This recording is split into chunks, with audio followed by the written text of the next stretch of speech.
Assalamualaikum warahmatullahi wabarakatuh. Alhamdulillah rabbil alamin.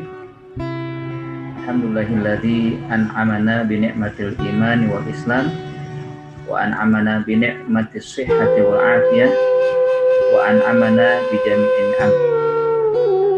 Asyhadu an la ilaha illallah wahdahu la syarikalah wa nashhadu anna Muhammadan abduhu wa rasuluhu la nabiyya ba'dah.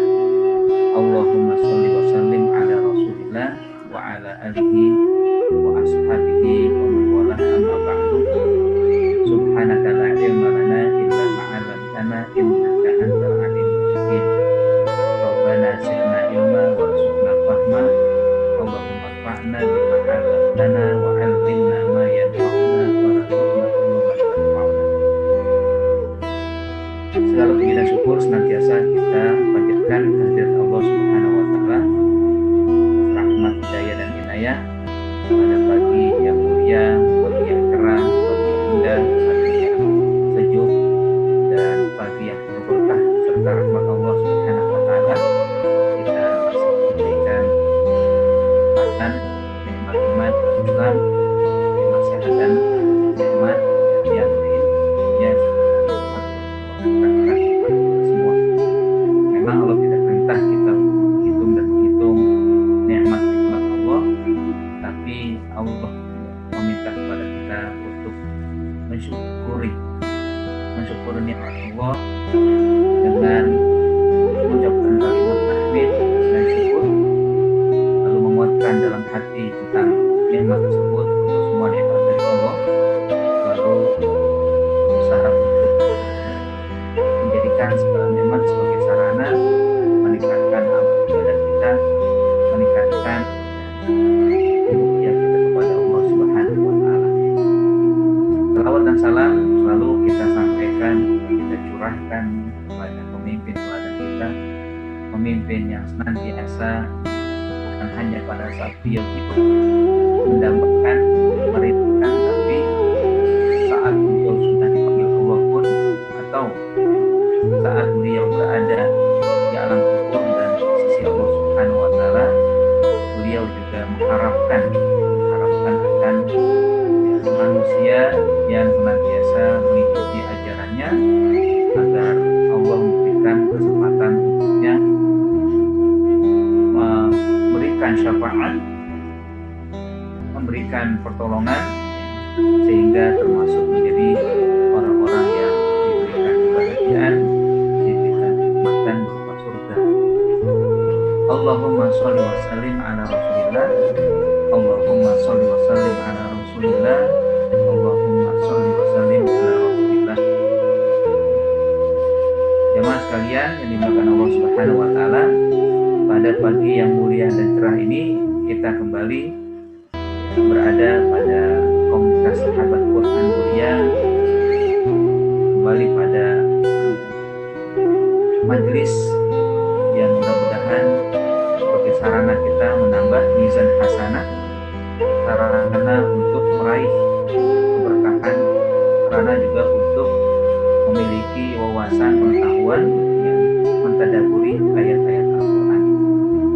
Masuk kita pada surat Al-Baqarah ayat 63 dan 64, insya Allah akan kita bahas terkait dengan karunia dan anugerah serta rahmat Allah Subhanahu wa taala yang membuat manusia luput dari berbagai kerugian. Memang ayat ini masih berkaitan dengan kisah Bani Israel. Allah Subhanahu wa taala berfirman, A'udzubillahi minasyaitonir rajim. Wa id akhadna mitsaqakum wa rafa'na fawqakum at-tur khudhu ma atainakum biquwwatin wadhkuru ma fihi la'allakum tattaqun thumma tawallaytum min ba'di dzalik falawla fadlullahi 'alaikum wa rahmatuhu lakuntum minal khasirin. Dan ingatlah ketika kami, maksudnya Allah Subhanahu wa taala, mengambil janji dari kamu wahai Bani Israel, dan kami angkatkan gunung Tursina di atasmu seraya kami berfirman, khudhu ma atainakum biquwwatin wadhkuru ma fihi.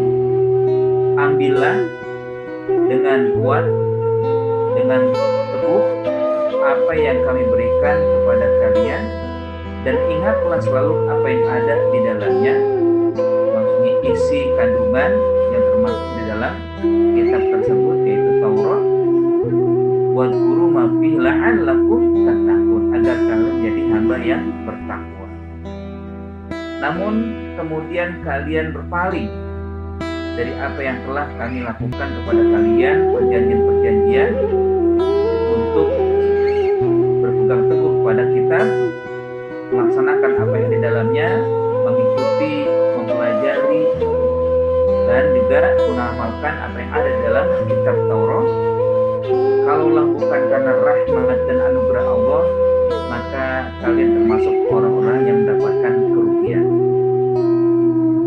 Jemaah sekalian dirahmati Allah, pada dua ayat ini ya, Allah Subhanahu wa Ta'ala mengingatkan kembali kepada Bani Israel yang diberikan kenikmatan berupa kitab Taurat yang menjadi pegangan hidup mereka. Kalau sebelumnya kenikmatan duniawi, sebelumnya Allah berikan kepada mereka untuk diingat selalu akan kenikmatan berupa keselamatan ya, dan juga hal-hal yang mereka rasakan langsung. Nah, saat ini atau saat di ayat ini Allah mengingatkan akan kitab, akan ya, arahan, ajaran dan syariat yang Allah berikan kepada Nabi Musa, lalu juga Nabi Musa perintahkan kepada ya, Bani Israel untuk mengambilnya. Memang kisah tertentu di sini Allah Subhanahu wa Ta'ala ketika mengatakan wa id akhadna mitsaqakum, ini memerintahkan kepada mereka-mereka yang melanggar syariat Allah, menjadikan selain Allah sembahan. Mereka ambil anak sapi, anak lembu sebagai sembahan mereka yang dibuat-buat oleh seorang yang berkhianat dari murid Nabi Musa, Nabi Musa itu Samiri. Sehingga akhirnya Allah perintahkan kepada Nabi Musa untuk meminta kepada mereka yang melanggar, yang masih diberi kesempatan bertaubat, untuk naik gunung Tursina, lalu mengambil perjanjian kembali ya, di hadapan Allah Subhanahu wa Ta'ala, sambil mereka diletakkan di atas kepala mereka gunung Tur atau gunung Tursina.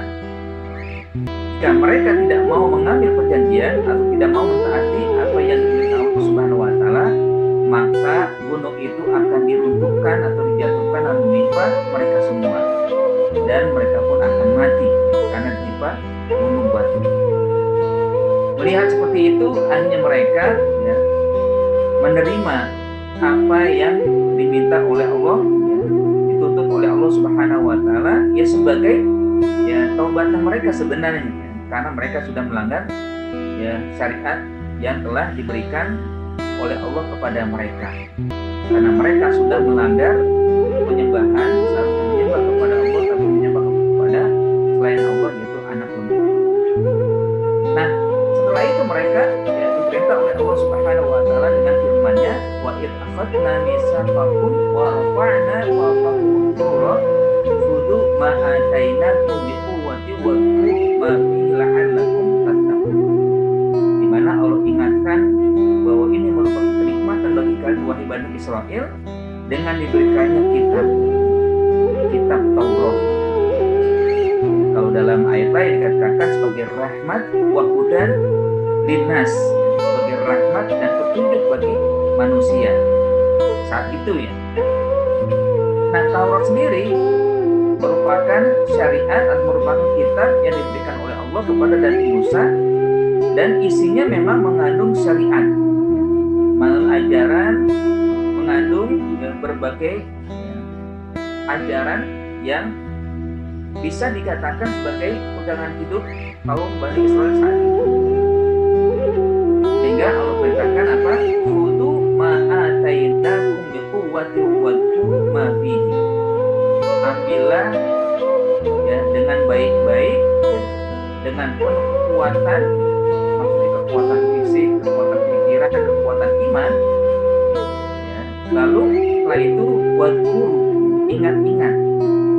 Ya sebenarnya dua kata yang Allah perintahkan ini, khudu dan wadkuru, itu adalah perintah Allah untuk selain mengambil tapi juga mengingat, selain mengambil tapi mengamalkan apa yang terkandung dalam ajaran atau ya di dalam kitab Taurat tersebut, ya, sehingga nanti Allah berikan kepada mereka derajat yang mulia, yaitu takwa.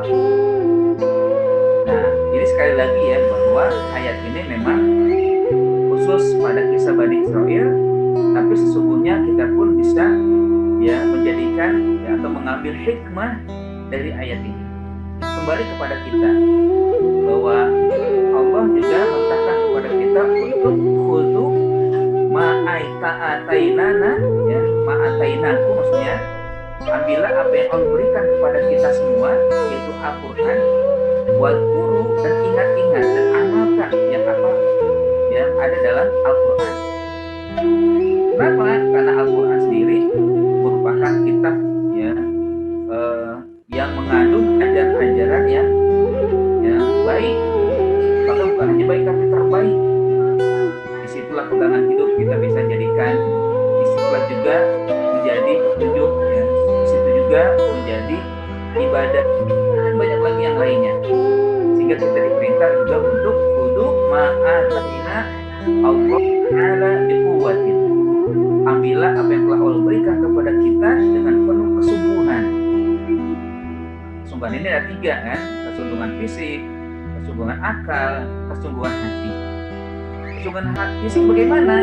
Membacanya, ya, dan juga ya menerimanya dengan penuh ya penghormatan, ya, penuh dengan apa? Dengan ketawaduan, ya, menerima Al-Quran dengan sebaik-baiknya. Seringkali ada juga ya Al-Quran itu tidak diterima dengan kesungguhan. Dan yang kedua adalah kesungguhan pikiran, ya. Kita berusaha dengan pikiran kita bahwa Al-Quran itu betul-betul dari Allah Subhanahu wa Ta'ala.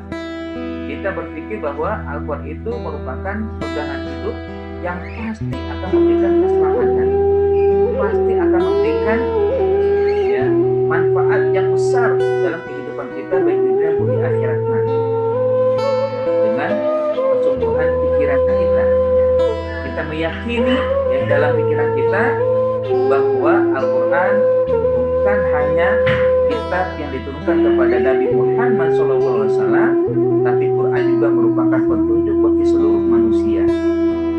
Lalu dengan ya kekuatan iman juga, kekuatan hati, bahwa kita senantiasa ya merasakan Al-Quran itu petunjuk, hidayah, rahmat yang bisa memberikan ketentraman dalam hidup kita.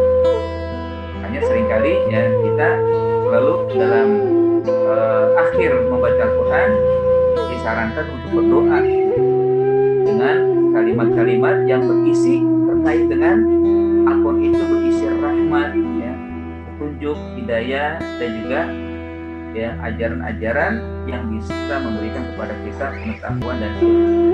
Allahumma arhamna bil Quran waj'alhu lana imama wa nuran wa hudan wa rahmah.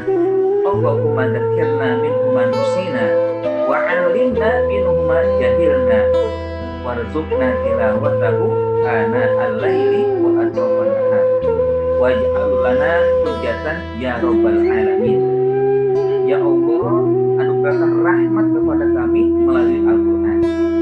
Jadikanlah Al-Quran imam ya, untuk dalam kehidupan kami. Dan berikanlah Al-Quran pengingat dari apa yang kami melupakannya atau kami dilupakan. Dan berikanlah Al-Quran sebagai ilmu dari apa yang kami tidak ketahui. Itulah permintaan kita di saat kita selesai membaca Al-Quran. Nah tentunya ini kesadaran bahwa memang Al-Quran sesungguhnya bukan sekedar ya kitab yang kita sucikan, tapi kesadaran pula bahwa kitab itu harus kita pegang dengan sungguh-sungguh, kita terima dengan sebaik-baiknya. Wadkuru ma fihi, selain daripada mengambilnya, memegangnya, menerima dengan sebaik-baiknya dengan penuh kesungguhan, tapi juga wazkuru, mengingat, ya, mengamalkan apa yang ada di dalamnya. Caranya bagaimana? Ya seperti sekarang, ya. Kita mengikuti tadabbur ayat Al-Quran, ya. Sehingga dengan ini kita bisa memahami isi kandungan Al-Quran. Ya. Kalau kata-kata uzkur itu kan bisa diartikan dengan mengingat, ambil pelajaran, yang muzakkaroh, ambil jadikan pelajaran, dan juga setelah itu ya mengamalkan. Zikir itu hakikatnya mengamalkan. Orang tidak disebut berzikir kalau tidak melafazkan, melafalkan kalimat-kalimat thayyibah, ya. Afdhalul zikir fa'alam annahu la ilaha illallah. Sebaik-baik zikir, ketahuilah bahwa itu merupakan kalimat tidak ada Tuhan selain Allah Subhanahu wa taala. Nah, ketika kita mengatakan la ilaha illallah, itu kan berarti mengingat dan mengamalkan kalimat-kalimat yang agung, kalimat-kalimat yang suci, mensucikan Allah Subhanahu wa taala. Tasbih, zikir, syukur dan sebagainya. Nah, kembali kepada kisah yang memang Allah Subhanahu wa taala ceritakan pada surat Al-Baqarah ini terkait dengan Bani Israil yang Allah perintahkan untuk mengambil, untuk menerima kitab Taurat, lalu juga mengingat dan mengamalkan. Sesungguhnya ini menjadi sebab mereka akan mendapatkan ketakwaan. La'allakum tattaqun. Wadhkuru ma fihi la'allakum tattaqun. Setelah Allah perintahkan ambillah Al-Quran, ya, pada kita, ingatlah Al-Quran pada kita, tentunya ini juga menjadi sebab kita akan mendapatkan derajat yang sangat mulia, itu takwa. Kalau kita ingin bertakwa, maka lakukanlah yang diperintah Allah pada ayat ini, ya, secara khusus, ya. Secara khusus adalah tentang Al-Quran itu sendiri, ya. Kalaupun saat itu memang pada ayat ini terkait dengan Bani Israil, Allah perintahkan agar mereka mendapatkan ketakwaan dengan mengambil Taurat, menerima Taurat dengan sebaik-baiknya. Kalau apa yang ada di dalam Taurat itu, maka kita pun bisa mengambil ibrahnya. Al-ibratu bi umumil lafzi la bi khususis sabab. Pelajaran yang kita ambil dari satu ayat adalah lafaznya yang umum, mengena semuanya, bukan sekadar, ya, kejadian yang khusus yang saat itu diturunkan Al-Quran, atau saat itu Allah Subhanahu wa taala memberikan, ya, kisah ini kepada Rasulullah SAW. Nah, ini merupakan, ya, satu keinginan, ya, dari Allah Subhanahu wa taala kepada hamba-hambanya, agar hamba menjadi hamba yang bertakwa, agar manusia bisa diangkat derajat menjadi orang yang bertakwa. Maka lakukanlah apa yang disebutkan dalam ayat ini dengan khudhu ma atainallahu minal Qur'an wa dzkuru ma fihi minal Qur'an. Ambillah, terimalah, ya, dengan sungguh-sungguh, dengan penuh kekuatan, ya, kekuatan fisik, kekuatan pikiran, kekuatan hati. Lalu wadhkuru ma fihi, jadikanlah pelajaran apa yang ada di dalam Al-Quran. Semuanya pasti mengandung kebaikan-kebaikan, mengandung arahan, pegangan hidup bagi seluruh manusia. Sehingga dengan dua hal ini, maka kita akan mendapatkan derajat yang sangat tinggi, yaitu takwa. La'allakum tattaqun. Dan jangan sampai kita menyimpang sebagaimana yang dilakukan oleh Bani Israil pada ayat selanjutnya.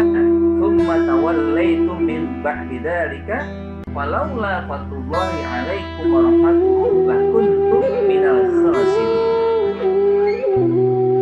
Maka kalian setelah itu, wahai Bani Israil, melakukan penyimpangan. Mereka menerima perjanjian untuk melaksanakan segala perintah Allah Subhanahu wa taala, mengamalkan apa yang ada dalam kitab Taurat, lalu mereka menyimpang. Tsumma tawallaitum min ba'di dzalika.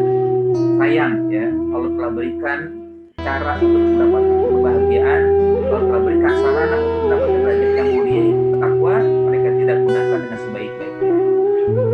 Padahal ini kesempatan bagi mereka. Tawallaitum min ba'di dzalika, kalian menyimpang. Kalimat tawalla itu seringkali diartikan dengan menyimpang atau berpaling. Kalau cara bahasanya tawalla itu artinya menolehkan, ya, wajahnya, ya. Walla, ya, atau juga membalikkan badan, ya, membelakangi, ya, sesuatu yang ada di hadapannya. Itu walla. Artinya seseorang ketika menerima, ya, sesuatu, kalau dia menolak kepalanya berarti menolak, walaupun sekedar menoleh sedikit. Kan bahasa tubuh itu bisa terlihat ya, dia menerima atau dia tidak menerima itu dari tubuhnya ya. Dengan menolehkan kepala sedikit saja artinya dia sedang ya tidak mau menerima, atau dia sebenarnya enggan untuk menerima apa yang disampaikan kepadanya. Wala. Dan hati-hati ya, kalimat wala ini artinya nanti bisa berakibat pada ya kemurkaan Allah Subhanahu wa taala. Karena ya yang cara umumnya wala itu artinya dia menolak, tidak mau menerima dan membangkang apa yang telah diperintahkan Allah dan apa yang harusnya mereka jalani tapi mereka tidak mau jalani ya. Makanya ditampilkan juga orang yang wala itu ya yuwallukumul adbar kan, mereka ya atau kalian membelakangi ya sesuatu yang disampaikan kepadanya ya. Ini Bani Israel membelakangi artinya menyimpang dan meninggalkan ya perintah Allah Subhanahu wa taala, tidak mau menjalankan apa yang termaktub dalam Taurat ya. Syariat-syariat, ajaran-ajaran, pengetahuan ilmu itu tidak digunakan dengan sebaik-baiknya. Dan Allah mengingatkan ya dalam berbagai ayat bahwa jika manusia ingkar ya, menyimpang, pasti Allah akan hadirkan generasi yang lain yang lebih baik yang tidak akan melanggar dan akan mengikuti seluruh perintah Allah Subhanahu wa taala. Ya, dalam surat Muhammad ya, di ujung surat atau di akhir surat Allah berfirman, ya wa in tatawallaw yastabdil qauman ghairakum tsumma la yakunu amsalakum. Jika kalian wahai manusia berpaling, menyimpang, membelakangi syariat Allah Subhanahu wa taala, Allah akan hadirkan kaum yang lain yang tidak seperti kalian. Ya. Wa in tatawallaw yastabdil qauman ghairakum. Jika kalian menyimpang, maka Allah hadirkan generasi lain, kaum yang lainnya. Tsumma la yakunu amsalakum, mereka sama sekali tidak seperti kalian. Pasti kan kalau ganti mulai kurang baru 180 derajat kalau balik ya. Kalau ganti 100% ya. Jadi generasi yang menyimpang diganti dengan generasi yang tidak menyimpang. Generasi yang membangkang diganti dengan generasi yang taat. Makanya wajar ya dalam sejarahnya Bani Israel setelah diberikan kenikmatan ya berupa ya nabi-nabi yang diutus untuk mereka, diberikan anugerah kemuliaan, anugerah ya terkait dengan kitab-kitab, tapi mereka tidak melaksanakannya, Allah ganti dengan kaum yang lain. Jadi ya ini pernah saya ceritakan ya bahwa sebenarnya ini kan generasi yang Allah Subhanahu wa taala inginkan menjalankan syariat Allah, tentu juga menerima khilafah, memakmurkan bumi ini dengan sebaik-baiknya. Tapi sayang mereka tidak menjalani apa yang diperintahkan Allah, dan tidak mau mentaati segala ketentuan-ketentuan yang Allah perintahkan. Artinya Allah kan ada dua generasi kan, dari Nabi Ibrahim ada Nabi Ismail, Nabi Ishak ya. Namun Nabi Ishak diberikan oleh Allah Subhanahu wa taala anugerah keturunan-keturunannya itu para nabi. Nabi Yakub, Nabi Yusuf, dan Nabi Yakub juga ada 12 anak yang kelak dari keturunan dari 12 ini nabi-nabi ya.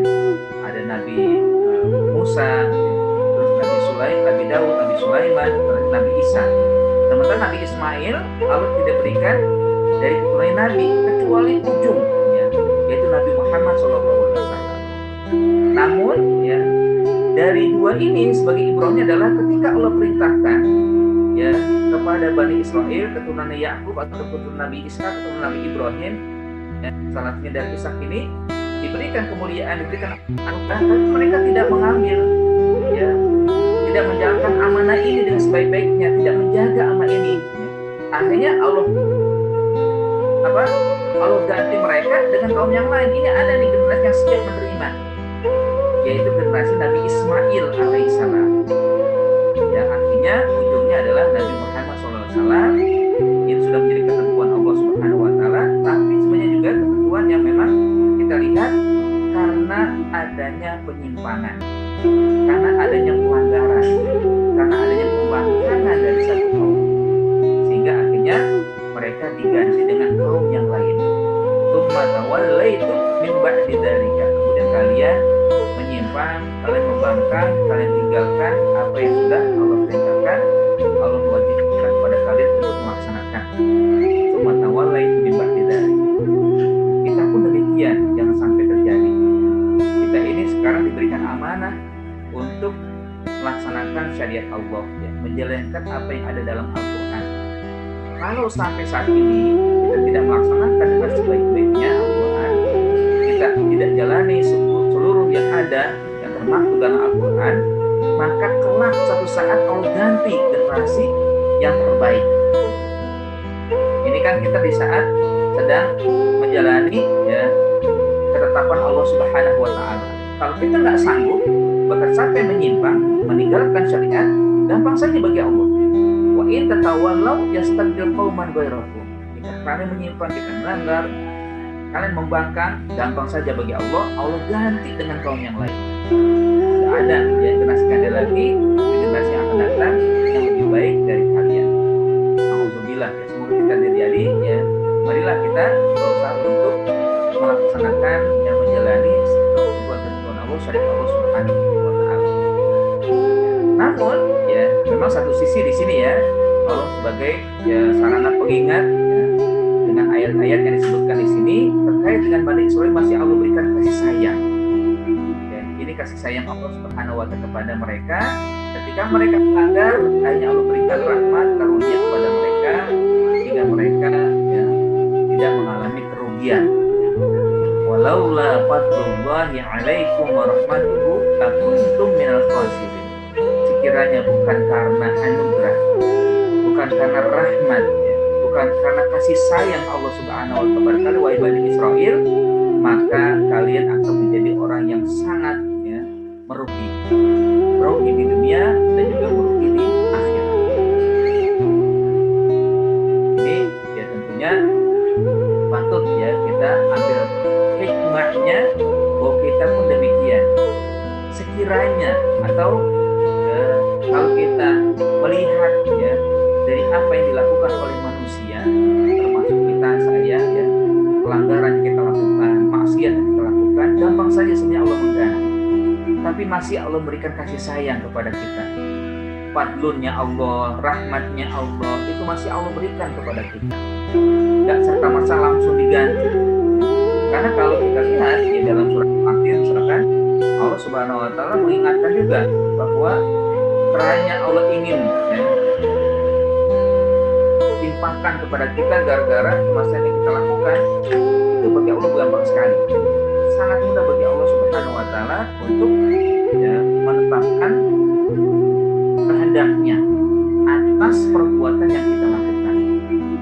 Mari kita lihat, ya, di surat Fatir ayat 45, Allah Subhanahu wa Ta'ala berfirman, walau yu'akhidullahu an-nasa bima kasabu ma taraka 'ala dhahriha min dabbah walakin yu'akhiruhum ila ajalin musamma fa idza jaa ajaluhum fa inna Allaha kana bi 'ibadihi khabira bi 'ibadihi basira. Sekiranya Allah, ya, ini sekiranya Allah, ya, menghukum manusia disebabkan apa yang telah mereka perbuat, dosa-dosa yang dibuat oleh manusia, itu banyak, ya. Sekarang kalau kita perhatikan, banyak orang mudah sekali berbuat maksiat, mudah sekali berbuat dosa. Kalau Allah ingin ini menimpahkan dengan dosa-dosa, dari dosa-dosa yang dilakukan oleh manusia, sudah pasti tidak akan tersisa. Ma taraka 'ala dhahriha min dabbah. Tidak akan tersisa sedikit pun, kecuali semuanya binasa, kecuali semuanya hancur oleh karena perbuatan maksiat manusia, oleh karena pelanggaran, ya, yang dilakukan oleh manusia. Tapi Allah masih menangguhkan. Walakin yu'akhiruhum ila ajalin musamma. Tapi Allah masih berikan penangguhan kepada mereka. Inilah fadlun wa rahmatun. Inilah karunia dan rahmat Allah Subhanahu wa Ta'ala, ya, khususnya diberikan kepada umat Nabi Muhammad. Kalau dahulu memang Allah berikan kepada mereka, ya, artinya sebenarnya bukan langsung serta merta ya, tidak. Tapi Allah Subhanahu Wa Taala menimpa itu kalau sudah klimaksnya sudah banyak terjadi atau sudah menjadi puncak yang dilakukan oleh manusia, sehingga akhirnya Allah seakan-akan terpaksa menurunkan azab kepada mereka. Contohnya kan Bani Israel ya, hanya banyak juga yang kalau timpakan kepada mereka langsung kehinaan. Atau sebelumnya ya, misalkan Nabi Nuh kaumnya yang Allah binasakan bukan karena Allah tidak sayang kepada mereka, Allah masih berikan tangguhan ya. Kenapa? 950 tahun Nabi Nuh berdakwah, itu kan cukup lama ya, tapi sekian lama Allah berikan kesempatan mereka dengan bersama Nabi Nuh, tapi tidak membuat mereka beriman, sehingga akhirnya puncaknya klimaksnya Allah turunkan azab berupa air yang bukan hanya turun dari langit tapi juga keluar dari perut bumi, sehingga semuanya tenggelam, termasuk gunung yang tinggi pun tenggelam. Itu kenapa? Karena sudah menjadi klimaks. Begitu juga dengan kaumnya Nabi Lut ya, klimaksnya mereka sudah melakukan pelanggaran ya, tidak mau ya menikah dengan berbeda jenis, tapi malah menikah atau berhubungan dengan sesama jenis. Begitu juga dengan kaum Nabi Hud, Nabi Soleh, dan nabi-nabi lain yang semuanya akhirnya kita karena sudah klimaks mereka melakukan pelanggaran terhadap syariat Allah Subhanahu Wa Taala. Jemaah sekalian dirahmati Allah Subhanahu Wa Taala, kita pun bisa jadi demikian. Tapi Allah masih memberikan kasih sayangnya kepada kita. Karenanya kita harus bersyukur kepada Allah, kembalilah kepada Allah kalau misalkan pernah melakukan kemaksiatan, pernah melakukan pelanggaran, ya, lalai terhadap perintah Allah, abai terhadap syariat Allah Subhanahu Wa Taala. Allah masih berikan fadlun wa rahmatuh. Walaula fadlullahi alaikum wa rahmatuhu lakuntum minal khasirin. Kalau bukan karena karunia, kalau bukan karena rahmat, maka tentunya kita termasuk orang-orang yang merugi. Meruginya bagaimana? Ya, meruginya adalah ketika tidak kita mendapatkan kasih sayang Allah Subhanahu Wa Taala, lalu dibiarkan menjadi orang yang ahli maksiat, dibiarkan tenggelam dalam kemaksiatan, diberikan tenggelam dalam pelanggaran-pelanggaran, kebanggaan-kebanggaan. Tapi Allah tunjukkan banyak cara, Allah tunjukkan. Apa arti dari fadlun? Fadlun itu artinya kelebihan ya, atau juga fadlun itu karunia yang Allah turunkan kepada hamba-hambanya. Makanya Nabi Sulaiman merasakan bahwa nikmat yang Allah berikan itu fadlun dari Allah, kelebihan yang Allah berikan kepadanya. Dia mengatakan setelah ya diberikan kenikmatan yang langsung ya dirasakan oleh beliau, termasuk bisa memahami bahasa binatang ya, dan juga bisa melihat ya sesuatu yang bisa pindah dengan cepatnya. Lalu beliau mengatakan hada min fadli rabbi liyabluwani aashkuru am akfur. Inilah kelebihan yang Allah berikan kepadaku, inilah karunia yang Allah berikan kepadaku. Hakikatnya ini ujian bagiku, apakah aku bersyukur atau mengingkari dari Allah ya telah memberikan kepadaku karunia dan kelebihan. Nah, kita pun demikian, Allah masih banyak memberikan kepada kita kelebihan menjadi pengikut Nabi Muhammad ya. Kelebihan Allah turunkan Al-Quran untuk kita, kelebihan kita bisa ya mendapatkan ya taujihad ya, mendapatkan kesempatan ikut tadabbur Al-Quran. Kelebihan juga Allah berikan kepada kita ya, hidup yang tenang dan damai ya. Dan banyak lagi kelebihan yang kalau kita ukur dengan ya, apa yang kita usahakan itu masih kurang. Maksudnya lebih banyak kelebihan Allah berikan daripada kekurangan yang banyak kita miliki ya, kita tidak banyak beribadah, kita tidak banyak berinteraksi dengan Al-Quran ya, kita tidak banyak bersyukur kepada Allah ya. Sehingga kelebihan Allah yang memang ya senantiasa mengiringi kehidupan kita harus kita ya pahami dan kita sadari, sehingga nanti kita mau kembali kepada Allah Subhanahu wa taala. Itulah fadlun ya. Walaula fadlullah, sekiranya bukan karena fadlun Allah, karunia kelebihan Allah berikan kepada kita, dan yang kedua warahmati ya. Dan rahmat Allah Subhanahu wa taala. Walaula fadlullahi wa rahmatuhu, sekiranya kalau bukan karena rahmat Allah ya, maka kita termasuk orang yang apa rahmat? Rahmat kasih sayang. Rahmat itu adalah kelembutan Allah Subhanahu wa taala pada hamba-hambanya. Bahkan sering yang kita dengar dalam hadis atau juga dalam ayat Al-Qur'an ya, kalau mungkin ya kita bisa menghitung kalimat rahmat Allah itu paling banyak dari asma Allah yang lain.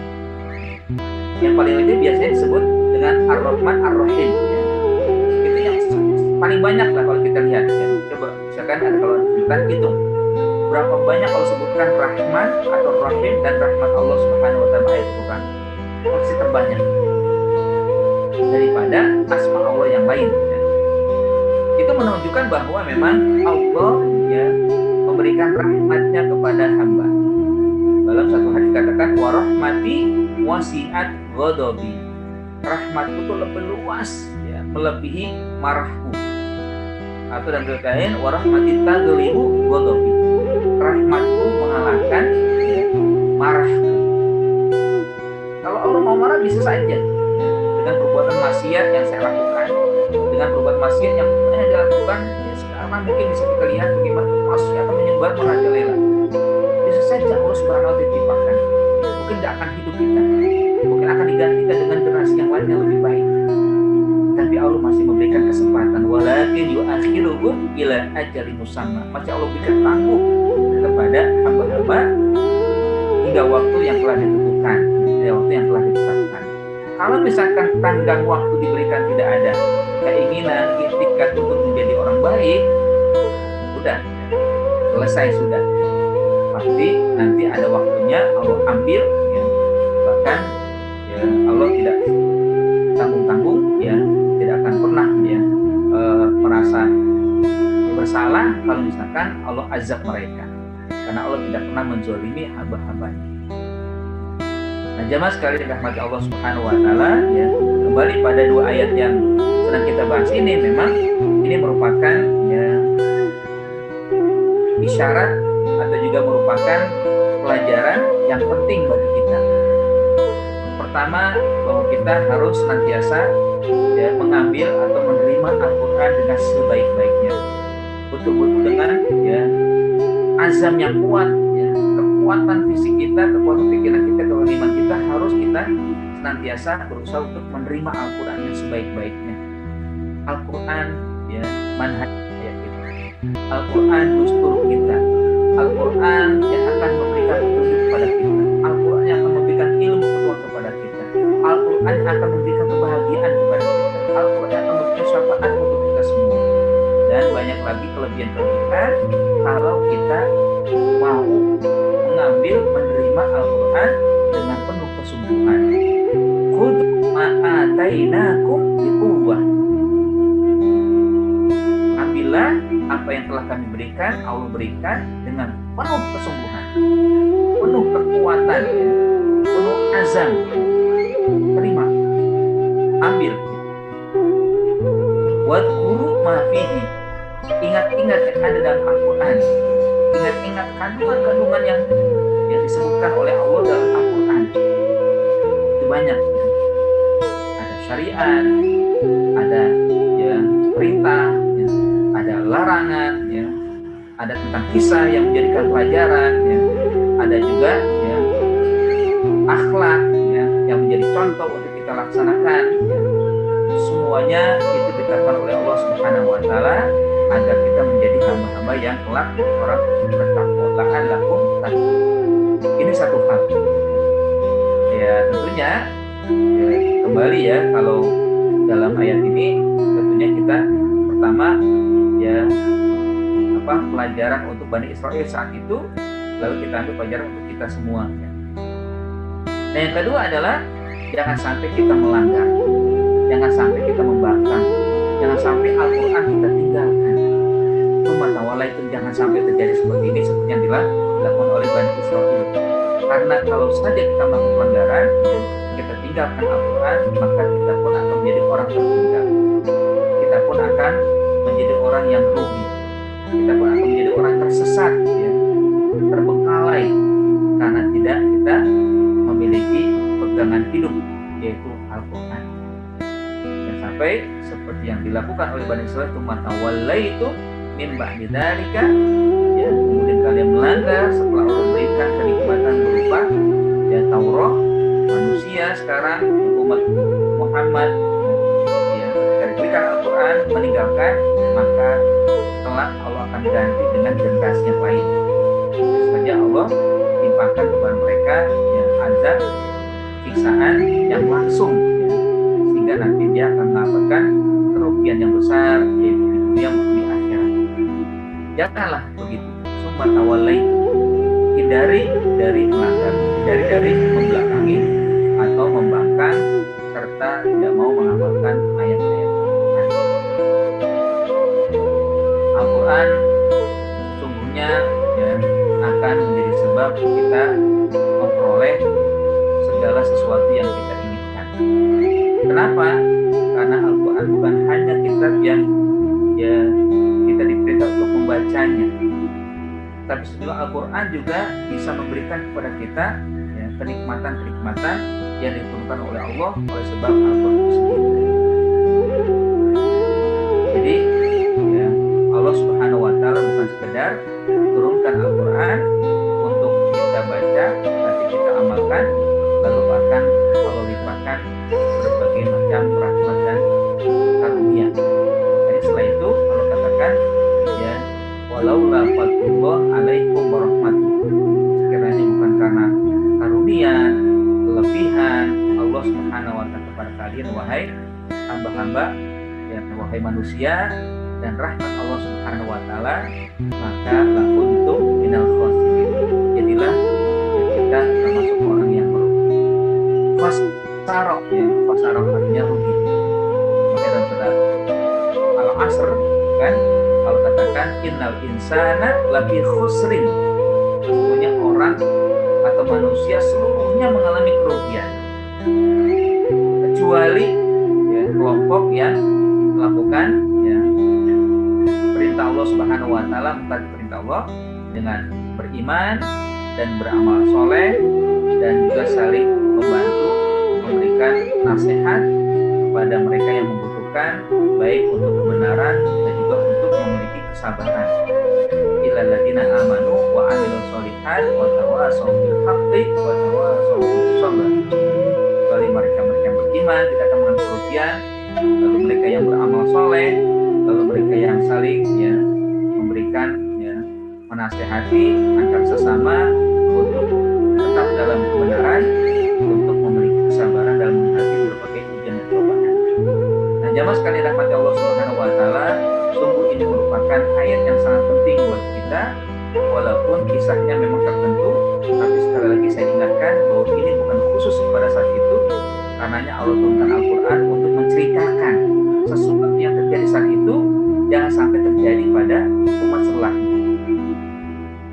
Kisah-kisah yang Allah ceritakan memang ada ya, yang Allah ceritakan sampai kepada kita untuk kita ambil mana yang baik kita ambil, mana yang buruk kita tinggalkan.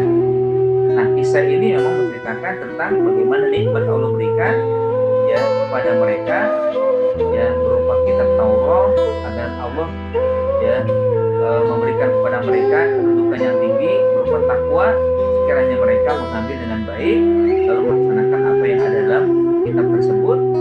Nah, juga ketika ada pelanggaran masih Allah berikan keampuhan kepada mereka, Allah masih berikan kasih sayang kepada mereka dengan fadlunya, karunia-Nya dan kelebihannya dan rahmatnya, kasih sayangnya, sehingga mereka tidak tergoda dengan hal-hal yang merugikan mereka.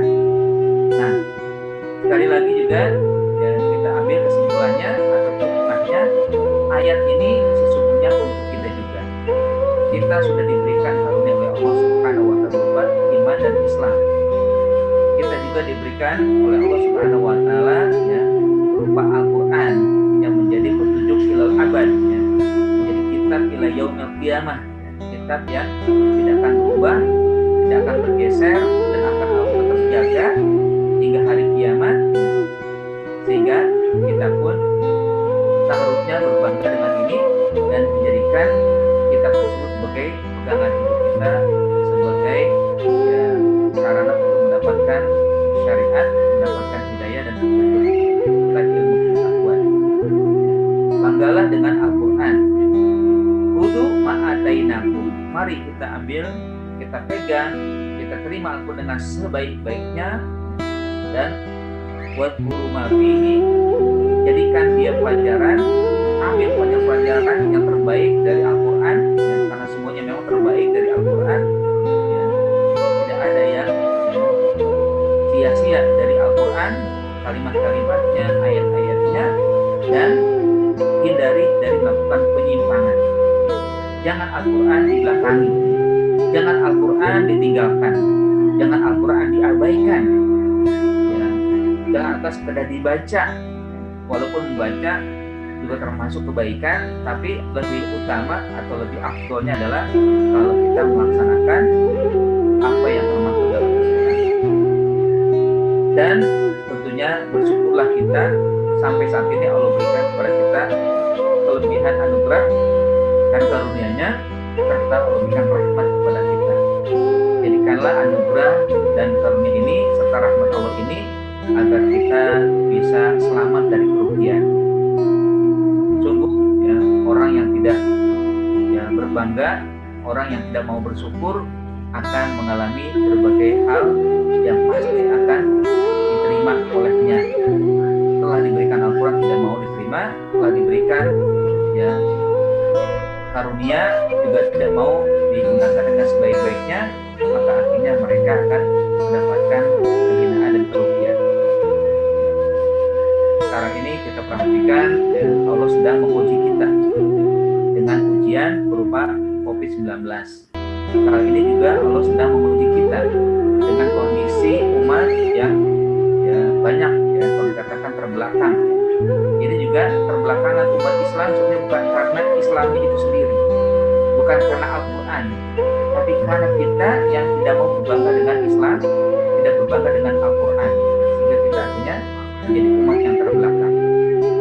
Dan memang sejak dahulu kala Allah juga sudah merekam menyampaikan kepada Rasulullah SAW bahwa orang kafir akan terus berusaha dengan cara mereka untuk membuat umat Islam terbelakang, menjauhkan umat Islam dari Al-Quran, membuat Al-Quran hanya sekedar bacaan, bukan menjadi pegangan hidup.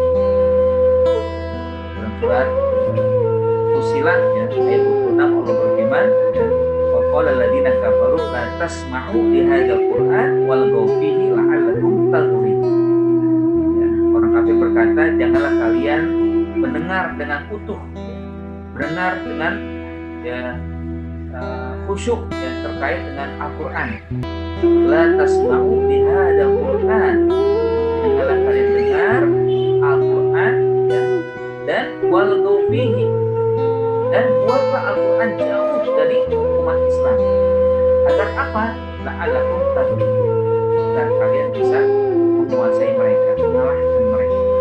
Makanya kita terus dirongrong dengan berbagai cara dari mereka agar umat Islam tidak lagi mau berinteraksi dengan Al-Quran, tidak mau menjadikan itu sebagai petunjuk pegangan hidup mereka, undang-undang mereka, lalu mereka jauhkan juga dengan Al-Quran dengan cara yang mereka gunakan, baik dengan ghazul fikrinya atau dengan hal-hal yang akhirnya nanti umat Islam tidak begitu intens terhadap Al-Quran. Nah, karenanya kita bersyukur pada saat ini kita diberikan kesempatan untuk mentadaburi Al-Quran. Marilah kita jalani dengan sebaik-baiknya, lalu kita pahami Al-Quran dengan sesungguhnya, karena itulah yang menjadi sebab kita mendapatkan keuntungan dan tidak dari kerugian. Karena karunia dan rahmat Allah kita luput dari berbagai macam kerugian. khosaro itu bukan hanya sekedar ya, rugi yang sifatnya materi, tapi yang lebih lagi adalah ketika kita mengalami kerugian dari si ya bukan materi atau non materi, berupa jauh dari hidayah, jauh dari petunjuk, ya, tidak suka ya, membaca Al-Quran, ya. Jadi kerugiannya sebenarnya ya, sangat besar ketimbang kita mengalami kerugian yang sifatnya materi. Sekarang mungkin banyak di antara kita yang mengalami kerugian, mungkin kebangkrutan, mungkin ya banyak yang juga ya, tidak memiliki pekerjaan oleh karena kondisi seperti ini. Tapi kalau dengan ini kita tidak mau mendekatkan diri kepada Allah, tidak mau berinteraksi dengan baik dengan Al-Quran, maka kita akan mendapatkan kerugian yang kedua dan yang sangat besar. Ya, sudahlah rugi materi, dan juga materi atau juga rugi dari sisi yang lainnya. Alhamdulillah semoga tidak terjadi. Makanya, ya, jadikanlah Al-Quran sebagai petunjuk, sebagai pegangan hidup, dan jadi Al-Quran juga bukan sekedar bacaan, tapi sebagai amalan-amalan dalam kehidupan kita. Wirid Al-Quran senantiasa kita jaga, ya, paling tidak setiap hari membaca Al-Quran, walaupun cuma 1 ayat, walaupun cuma 2 ayat, walaupun mungkin dengan surat-surat pendek, silakan aja baca. Yang penting ada dalam 1 hari ada kalimat ya Al-Quran yang kita baca, ada lafaz-lafaz yang kita keluarkan dari lisan kita ini yang ya, bagian daripada ayat Al-Quran. Yang penting baca, yang penting baca, agar kita dianggap orang yang dekat dengan Al-Quran. Nah, setelah itu baru nanti kita berusaha untuk memahami, lalu juga mengamalkan, menjadikan pelajaran dari apa yang terkandung dari Al-Quran. Karena itulah sebagai sarana kita akan mendapatkan ketakwaan derajat yang sangat tinggi, sangat tinggi di sisi Allah Subhanahu wa Ta'ala. Ya. Dan jangan sampai ada itikat atau keinginan untuk meninggalkan Al-Quran, bosan dengan Al-Quran, jangan. Karena itu usaha setan ya, menjauhi kita dari Al-Quran. Itu saja mungkin menganggapnya bacaan yang nggak enak ya, atau bacaan yang setiap hari kita baca nggak menambah ilmu ya, nggak nambah ya, pengetahuan ya, karena mungkin kita belum memahami ayat Al-Quran ya, sulit untuk dipahami, mungkin saja begitu. Itu bisikan-bisikan setan sehingga kita merasa bosan untuk membaca. Nah, janganlah sampai tawalla itu ya berpaling dari Al-Quran, membelakangi Al-Quran, sehingga akhirnya kita mengalami kerugian. Lalu ya tentunya kita harus ya, senantiasa berusaha untuk ya, bagaimana dekat dengan Al-Quran. Al-Quran ya kitab yang dengan bacaan 1 huruf saja akan beroleh pahala, apalagi kalau kita baca dengan ya, sebanyak-banyaknya. Tawalla itu jangan terjadi. Sebenarnya juga tawalla itu bisa diartikan dengan yang lainnya. Maksudnya gini, jangan sampai kita sudah merasa ya, dekat dengan Allah, ya, menjalankan syariat Allah, tapi ada pelanggaran-pelanggaran yang kita lakukan ya, yang sebenarnya tidak diperintahkan oleh Allah, atau mencampur aduk ya, antara ibadah ketaatan dengan kemaksiatan, dan merasa dengan ibadah nanti akan menimbulkan kesalahan, lalu kemaksiatan gampang dilakukan. Jangan sampai terjadi seperti itu. Sebab nanti kalau misalkan ya sudah terbiasa melakukan kemaksiatan, maka ya tidak sulit bagi Allah menutup dia untuk meninggalkan atau tidak melakukan ketaatan yang biasa dilakukan. Nauzubillah kalau sampai seperti itu. Ini termasuk juga ya. Jadi jangan sampai menyepelekan maksiat, yang sangat menyepelekan pelanggaran yang mungkin dianggap kecil ya. Lalu merasa dengan ibadah yang saya lakukan, ibadah yang kita lakukan akan menggugurkan. Mungkin dia mengambil kata dalam firman Allah, hasanat bisnis sayyi'at, bahwa kebaikan-kebaikan, ibadah-ibadah akan menggugurkan kesalahan. Betul, memang itu kalimatnya benar, pasti Allah benar. Ya, atau dari hadis Nabi, wa bisayyi'at hasanatan Tuhan. Ya, iringilah kebaikan, kejahatan dengan kebaikan, nasa akan menghapus. Betul memang, karena kalau Nabi pasti benar. Tapi kita harus juga ya berhati-hati kalau misalkan sudah menjadi kebiasaan, ya akhirnya ada pembangkangan, akhirnya nanti ada ya kekerasan hati, lalu tertutuplah hati sehingga yang lebih unggul kejahatan, keburukan, kemaksiatan daripada kebaikan-kebaikan yang selalu dilakukan. Mungkin ya, kita merasa bahwa ibadah yang kita lakukan sudah banyak ya. Mungkin kita merasa ibadah yang kita lakukan ya sudah sedemikian baik ya. Tapi kalau masih ada sesuatu yang kita ingini berupa kemaksiatan ya, pembangkangan, pelanggaran yang dilakukan, maka hakikatnya ini menjadi kesempatan setan untuk nanti menyepelekan sesuatu yang sudah baik, atau juga ya menjadi satu kebaikan yang dilakukan merasa ini sudah cukup ya menggugurkan kesalahan. Jangan sampai usahakanlah kebaikan, ketaatan yang dilakukan, lalu juga berusaha untuk meninggalkan keburukan, kejahatan ya. Karena ya itu semua ya akan bisa mungkin kita untuk mendapatkan ya kebahagiaan, kebaikan terhindar dari kerugian dunia, kerugian di akhirat ya. Akan terhindar semua itu oleh karena ketaatan dan usaha meninggalkan kemaksiatan. Pematawalai teribadi dalika, inilah yang terjadi pada Bani Israel, tapi harus kita juga berhati-hati jangan sampai terjadi pada diri kita masing-masing. Dan lalu ya tentunya berusaha untuk meraih karunia dan juga rahmat Allah Subhanahu wa taala dari berbagai sisi. Alhamdulillah ya kesempatan ini bisa kita lakukan, kita bisa ya mentadabburi Al-Qur'an, dapat ilmu, pengetahuan, juga insya Allah menjadi petunjuk bagi kita semua ya. Marilah sekali lagi saya ingatkan untuk diri saya sendiri sebenarnya, untuk semuanya kita ambil, kita terima, kita dapatkan Al-Quran dengan penuh kesungguhan ya. Tenaga fisik kita kerahkan ya, hati kita kerahkan untuk menerima Al-Quran dengan sebaik-baiknya, dan ya laksanakanlah, amalkanlah yang termasuk dalam Al-Quran wa dzkurma fihi agar kita terus ketakwaan. Jauhi kemaksiatan, tinggalkan kemaksiatan, tinggalkan pembangkangan ya, dan penyambungan yang lain ya, agar kita tetap dalam kondisi ketaatan dan ketakwaan. Dan bersyukurlah karena Allah masih memberikan kesempatan kepada kita, dengan fadlunya dan rahmatnya kita terhindar dari berbagai kerugian baik di dunia maupun di akhirat. Aku qouli hada wa astaghfirullakum. Terima kasih atas perhatian dan juga ya, partisipasinya, dan saya akhiri. Assalamualaikum warahmatullahi wabarakatuh.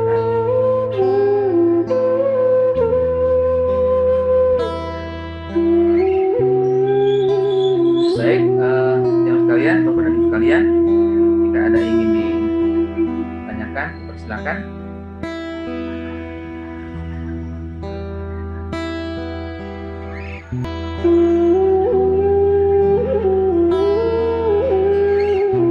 Terima kasih ya dari ya doanya. Mudah-mudahan kita semua, keluarga semuanya dalam keadaan sehat walafiat. Ada?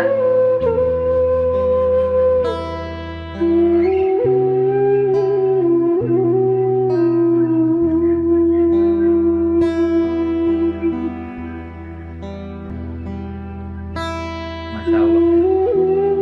Ini ada pertanyaan ya. Izin bertanya, mengapa manusia memiliki sifat membangkang? Memang ya, dari karakter manusia itu kan Allah berikan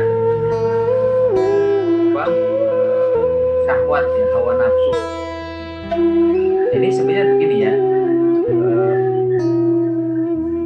Allah ingin memberikan tingkatan yang tertinggi kepada manusia melebihi tingkatan kemuliaan yang diberikan kepada malaikat. Tantangannya ada ya. Jadi Allah berikan tantangan. Jadi Allah berikan kepada kita manusia itu 3 komponen. Pertama ya komponen hati atau jiwa, yang kedua komponen akal, yang ketiga syahwat. Nah, 3 komponen ini nanti akan bisa membuat manusia naik atau turun. Apakah nanti jiwanya disebut dengan an-nafsul mutmainnah atau an-nafsul ammar bisu? Apakah nanti manusia memiliki jiwa yang mutmainnah, yang imannya mantap, ya, imannya baik dan bagus, sehingga Allah katakan kepada mereka, irji'i ila rabbiki radiyatan mardiyah wadkhuli ibadi wadkhuli jannah. Kembalilah wahai jiwa yang tenang, wahai jiwa yang berbahagia, wahai jiwa yang beriman kepada Tuhanmu, ya, wadkhuli ibadi, masuklah ya bersama hamba-hambaku dan masuk ke dalam surga. Bagaimana caranya? Kalahkan hawa nafsu. Kalahkan hawa nafsu yang biasa membuat manusia membangkang. Jadi hawa nafsu itulah yang nanti menjadi sebab orang membangkang. Kenapa? Ya karena dia tidak menggunakan, kalau membangkang itu dia tidak menggunakan ya imannya, tidak menggunakan akalnya untuk berpikir bahwa dia sebenarnya sedang dididik oleh Allah Subhanahu wa taala. Tapi ada juga yang manusia terjerumus, terperosok pada kehinaan. Sumarodanahu asfala safilin. Ayat kami ya kembalikan mereka atau masukkan mereka dalam ya kelompok yang sangat rendah, yang sangat hina. Kenapa? Karena hawa nafsu yang selalu ya diikuti, diungguli, ya. Unggulnya hawa nafsu bukan iman dan pikiran. Ya kan gini ya. Jadi manusia itu diberikan alat untuk berpikir, ya, akal, ya. Lalu dengan berpikir itu nanti dicerna di dalam tubuhnya. Nah, tubuh ini nanti menjadi benar atau tidak ketika yang diikuti siapa. Ya, pikiran, ya, dia berpikir lalu masuk ke dalam hatinya. Nanti kalau yang unggul hati yang baik, maka pikirannya atau ilmu atau juga pengetahuan yang diserap oleh ilmu atau pikirannya itu akan menjadi baik, akan menjadi perbuatan-perbuatan yang baik, perkataan-perkataan yang indah, ya, perkataan-perkataan yang menyejukkan dan menenangkan, ya. Karena berpikir, ya, dan setelah itu disaring oleh hati yang bersih, ya, oleh jiwa yang dekat dengan Allah Subhanahu wa taala. Tapi kalau misalkan dia berpikir lalu hawa nafsu yang unggul, maka pikiran akan mengeluarkan ya dicerna oleh hawa nafsu, dan hawa nafsu itu akan mengeluarkan jadi perbuatan-perbuatan yang buruk, perbuatan yang membangkang. Jadi manusia memang diberikan tantangan oleh Allah Subhanahu wa taala. Ketika dia berhasil ya, mengungguli hawa nafsu, artinya mengalahkan hawa nafsu, maka dia tidak lagi menjadi orang yang membangkang, dan nilainya pun atau derajatnya pun akan sangat mulia, lebih mulia daripada malaikat. Malaikat kenapa disebut mulia? Karena mereka sebenarnya tidak mendapatkan tantangan. Gak ada tantangannya bagi malaikat. Gak ada, kita lihat atau kita perhatikan malaikat membangkang, gak ada. Kenapa? Gak ada hawa nafsu. Ya, gak ada hawa nafsu bagi mereka. Sehingga sejak diciptakan oleh Allah sampai sekarang, mereka yang sujud terus beribadah terus, tidak pernah bergeser dari ibadah kepada Allah Subhanahu wa taala. Mereka yang mendapatkan kemuliaan. Tapi kita sebagai manusia bisa unggul dari mereka kalau kita berhasil ya menguasai atau juga mengendalikan hawa nafsu. Nah, jadi wajarlah kalau manusia ada pembangkang, ya. Ya sebenarnya bukan dikatakan wajar, ya, bukan dikatakan lumrah, bukan. Tapi ya kenapa manusia membangkang? Karena mereka mengikuti hawa nafsu. Memang ya sebenarnya ada 5 ya yang menjadi sebab manusia sering membangkang. Pertama, oleh karena setan ya yang berusaha menyesatkan, ya. Jadi dalam hadis dikatakan ya mukmin khamsu sadaidah, orang beriman itu menghadapi atau manusia itu akan menjadi pembangkang oleh karena 5 hal. Karena ada 5 tantangan yang Allah ya berikan kepada mereka. Apakah mereka dapat mengungguli mengalahkan tantangan itu, atau malah dikendalikan atau dikalahkan oleh tantangan ini. Pertama, syaitan yudiluhu, setan yang berusaha menyesatkannya.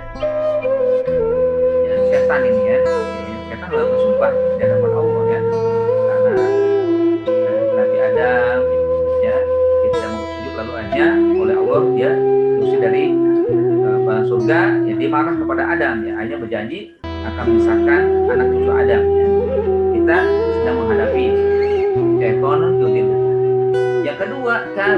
sekalipun orang kafir yang senantiasa ya memerangi kita. Ya sekarang tentunya kita tidak merasakan perang fisik, tapi perang ideologi. Kita ya akhirnya banyak diracuni oleh ya pikiran-pikiran atau ajaran-ajaran yang menyesatkan. Ya. Paling tidak dengan Gozul Fikri ini mereka yang sudah menyebarkan berbagai macam ya, cara untuk menjauhkan kita dari ajaran Islam. Bahkan Islam itu pun diidentikan dengan agama kekerasan, agama teror, agama yang ekstrim dan berbagai cap-cap lain ya, sehingga umat Islam tidak bangga dengan ajaran Islam walaupun sudah muslim atau yang belum muslim jauh daripada Islam. Yang ketiga, munafik. Orang munafik yang senantiasa membenci kita, membenci umat Islam. Mereka berpura-pura masuk Islam tapi sebenarnya ingin menjauhkan atau menghancurkan umat Islam. Ya, ini juga banyak ya terjadi dalam kehidupan kita sekarang. Orang munafik yang dia muslim tapi pikirannya, perkataannya, perbuatannya sesungguhnya melawan syariat Islam, berusaha untuk ya menjauhkan umat yang baik dari ajaran Islam. Lalu yang keempat ya nafsu. Nah, nafsu itu hawa nafsu kita nih, tunasiu, hawa nafsu yang senantiasa ya mengalahkan atau juga menundukkan jiwa yang baik. Lalu yang kelima, orang yang mengaku diri beriman tapi dengki. Mukminun yahsuduhu. Orang beriman tapi dengki. Ini juga tidak boleh, dan ini juga menjadi tantangan berat, tantangan besar bagi seorang yang ingin istiqomah. Karenanya ya bukan berarti wajar ya, tapi memang banyak manusia yang membangkang oleh karena tidak 5 hal tadi dan dia tidak mampu mengendalikan. Ya sebenarnya satu saja juga sulit ya untuk kita ya, hindari hawa nafsu ya.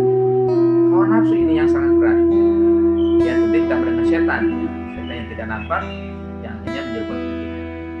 Nah, itu ya jawaban yang saya bisa sampaikan terkait dengan pertanyaan kenapa manusia banyak yang membangkang. Jadi karena 5 hal tadi. Tapi kalau kita bisa ungguli, kita bisa kalahkan dan kita bisa ya terhindar dari berbagai hal tadi, 5 hal tadi, maka kita akan mendapatkan lebih tinggi kemuliaan daripada malaikat. Wallahu a'lam. Baik, ada yang lain? Dipersilakan.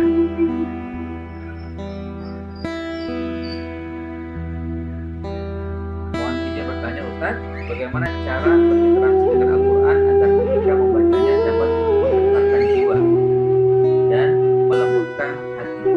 Contohnya jadi memang pertama kali mintalah kepada Allah agar kita ketika berinteraksi Al-Quran ya, ada getaran jiwa yang terasa, karena Allah lah yang membuat hati kita lembut. Makanya ya doa agar kita memohon kepada Allah ya, misalkan Allahumma a'inni ala dzikrika wa syukrika wa husni ibadatik ya.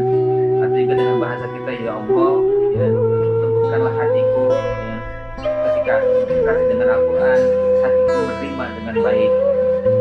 Jadikanlah hatiku selalu ya bergetar ketika mendengar kalammu, ayat-ayat. Itu yang pertama. Yang kedua, kenapa yang pertama demikian? Ya hanya Allah lah yang membolak-balikkan hati. Yang kedua adalah berusahalah untuk bisa memahami Al-Quran, walaupun cuma satu ayat atau satu kata, karena dengan pemahaman itu niscaya akan masuk dalam ya hati, ke dalam jiwa. Jadi ya kalau tidak kita pahami ya percuma juga. Makanya ya kita diajak ya atau diarahkan untuk selalu bukan sekedar membaca tapi memahami. Dengan pemahaman itulah nanti akan bisa menggetarkan jiwa.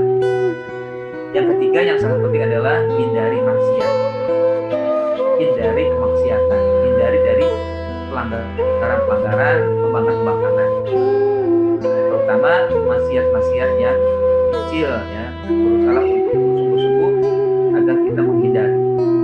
Kenapa? Karena memang ya hati hati yang sudah masuk padanya kemaksiatan akan sulit bergetar ketika mendengar ayat Al-Quran. Hati kalau sudah ternoda, jadi ibaratnya kan seperti kertas putih ya, kalau sudah ternoda satu nggak enak ternyata juga ada nodanya gitu kan. Kalau satu mungkin masih banyak yang putihnya ya, tapi kalau sudah 2, 3, 4 banyak sekali, maka akan terlihat tidak enak ya, kertas putih ada titik-titik noda. Dan begitu dengan hati tidak akan bisa menyentuh Al-Quran ya, walaupun kita berusaha untuk berikhlas dengan Al-Quran ya, tapi hanya sekedar saja lewat begitu saja nanti, tidak membuat kita bergetar ya, tidak membuat hati kita lembut. Jadi dengan 3 cara itu insya Allah bisa menggetarkan jiwa atau juga melembutkan hati ya. Pertama, mintalah kepada Allah agar Allah lembutkan hati kita. Yang kedua, agar kita berusaha untuk memahami ya apa yang kita baca ya, walaupun sedikit demi sedikit ya, usahakan bisa memahami. Yang ketiga adalah dengan berusaha ya meninggalkan atau menghindari dari kemaksiatan. Wallahu a'lam. Itu kemakaran tausiahnya Pak Ustadz ya, semoga Allah senantiasa melindungi kita semua, amin ya rabbal alamin. Terima kasih atas doanya ya. Alhamdulillah ya, ini yang bisa kita lalui, yang kita pahami dan kita tadabburi dari ya surat Al-Baqarah ayat 63-64 ya. Sekali lagi, ini adalah kalam Allah yang bukan sekedar cerita, yang bukan sekedar kisah yang harus kita pada saat itu, tapi ini merupakan ya pelajaran ya, merupakan tausiah untuk kita semua agar kita juga bisa melakukan apa yang termaktub dalam Al-Quran. Bagaimana kita menerima, bagaimana kita bisa mengambil yang kita ya Allah berikan kepada kita ya, lalu kita amalkan, lalu juga kita bersungguh-sungguh untuk meraih karunia dan rahmat Allah ya, dengan menghindari pembangkangan, kemaksiatan dan hal-hal yang menjauhkan kita dari Al-Quran, dari Allah Subhanahu wa Ta'ala. Terima kasih sekali lagi ya, atas partisipasinya pada kesempatan pagi ini. Hanya Allah Subhanahu wa Ta'ala kita serahkan segala urusan, hanya kepada Allah Subhanahu wa Ta'ala kita mohonkan ya rahmat dan petunjuknya, dan hanya kepada Allah pula kita mohon agar kita dihindari dari segala mara bahaya, malapetaka dan musibah. Baik, marilah kita mohon kepada Allah Subhanahu wa Ta'ala istighfar ya, 3 kali. Astagfirullahaladzim, astagfirullahaladzim, astagfirullahaladzim, a'udzubillahi minasyaitonirrajim, bismillahirrahmanirrahim, alhamdulillahirabbil alamin, hamdan syakirin, hamdan na'imin, hamdan yuafi ni'amahu wa yukafi mazidah, ya rabbana lakal hamdu wa lakal syukru kama yanbaghi li jalali wajhikal karimi wa 'azimi sultanik. Allahumma sholli ala sayyidina Muhammad. Allahumma ighfir lana wa liwalidina warhamhum kama rabbawna shaghira. Allahumma ighfir lana wa liwalidina wa lil mu'minina yauma yaqumul hisab. Allahumma a'inna ala dzikrika wa syukrika wa husni ibadatik. Allahumma innaka 'afuwwun karim tuhibbul 'afwa fa'fu 'anna ya karim. Allahumma ij'alna minal ladzina yastami'una al-qawla fayattabi'una ahsanah. Allahumma innana amanna faghfir lana dzunubana wa qina 'adzabannar. Allahumma dfa' 'anna al-bala wal ghala wal fahsya wat ta'un wal fitan wal mihan ma zahara minha wa ma batan bi rahmatika ya arhamar rahimin. Rabbana afrigh 'alaina sabran wa tawaffana muslimin. Rabbana atina fid dunya hasanah wa fil akhirati hasanah wa qina adzabannar. Wa sallallahu ala sayyidina Muhammadin wa ala alihi wa sahbihi wasallam. Subhana rabbika rabbil izzati amma yasifun wa salamun alal mursalin walhamdulillahi rabbil alamin. Alhamdulillahirabbil alamin ya. Sekali lagi terima kasih jazakumullahu khairan ya. Dan kita tutup dengan hamdalah dan kafaratul majlis. Alhamdulillahirabbil alamin. Subhan